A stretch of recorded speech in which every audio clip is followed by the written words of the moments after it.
बिहार में जातीय सर्वे के बाद भाजपा ने अपनी रणनीति में बदलाव किया है। सर्वे में यादव जाति की सबसे अधिक संख्या होने के बाद भाजपा ने पटना में यदुवंशी समाज का मिलन समारोह कर अगले साल होने वाले लोकसभा चुनाव और 2025 में होने वाले विधानसभा चुनाव को लेकर नई सियासी जमीन तलाशने के संकेत दे दिए हैं। यादव समाज को अब तक सत्ताधारी पार्टी राजद का वोट बैंक समझता रहा है, लेकिन बीजेपी की नजर अब इन्हीं यादवों पर टिकी है।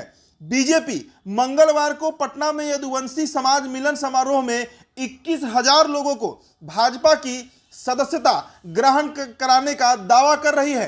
हालांकि इसमें किसी बड़े नेता का नाम शामिल नहीं है, फिर भी भाजपा ने इस समारोह के जरिए इतना तो साफ कर दिया है कि अब उनकी नजर यादव मतदाताओं पर टिकी हुई है। पाटलिपुत्र के सांसद और पूर्व केंद्रीय मंत्री रहे राम कृपाल यादव कहते हैं कि कोई भी समाज किसी की जागीर नहीं है। मिलन समारोह में बड़ी संख्या में यदुवंशी समाज के लोगों ने भाजपा की सदस्यता ग्रहण की। उन्होंने साफ लहजे में कहा कि ऐसा नहीं है कि यादव भाजपा के साथ नहीं है। जनसंघ के जमाने में यादव समाज बीजेपी के साथ पूरी तरीके से जुड़ा हुआ था। दरअसल मुख्यमंत्री नीतीश कुमार के एनडीए का साथ छोड़कर महागठबंधन के साथ सरकार बनाने के बाद भाजपा राज्य में अपने दम पर सरकार बनाने के प्रयास में है। जातिगत गणना रिपोर्ट आने के बाद पार्टी ने अति पिछड़ा के साथ ही दलित और यादवों को साधना भी शुरू कर दिया है। माना यह भी जा रहा है कि भाजपा की कवायद यादव जाति के मतदाताओं को अपनी ओर आकर्षित करने का है। बता दें आपको, पिछले लोकसभा चुनाव में बिहार में 40 में 39 सीटें एनडीए के खाते में आई थी।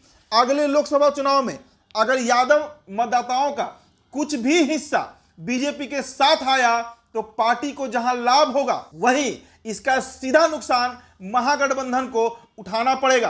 राजद के विधायक भाई वीरेंद्र भाजपा के मिलन समारोह को दिखावा बताते हुए कहते हैं कि कोई भी प्रलोभन यादवों को मिल जाए, लेकिन यहां यादव लालू यादव को छोड़ने को तैयार नहीं है। उन्होंने तो यहां तक कहा कि नरेंद्र मोदी भी यहां आकर यादव सम्मेलन करा लेंगे, फिर भी कोई फर्क नहीं पड़ने वाला है।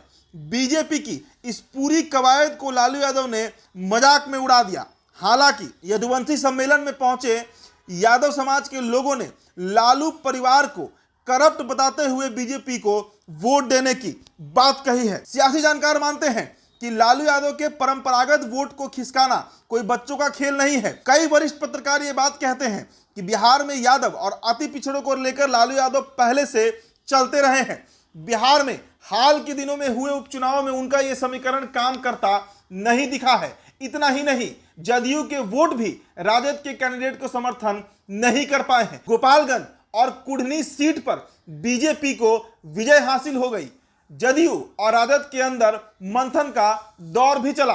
बीजेपी जातिगत सर्वे को गंभीरता से समझती है। बीजेपी को लगता है कि अपनी प्लान में खासकर यदुवंशी को शामिल करने की बात का वह लालू के टेंशन को बढ़ा सकती है। जी हां, बीजेपी ने वैसा ही किया है। बीजेपी ने बिहार के हजारों यादवों को इकट्ठा कर यह दिखा दिया कि वे अब सिर्फ लालू यादव के समर्थक नहीं रह गए हैं।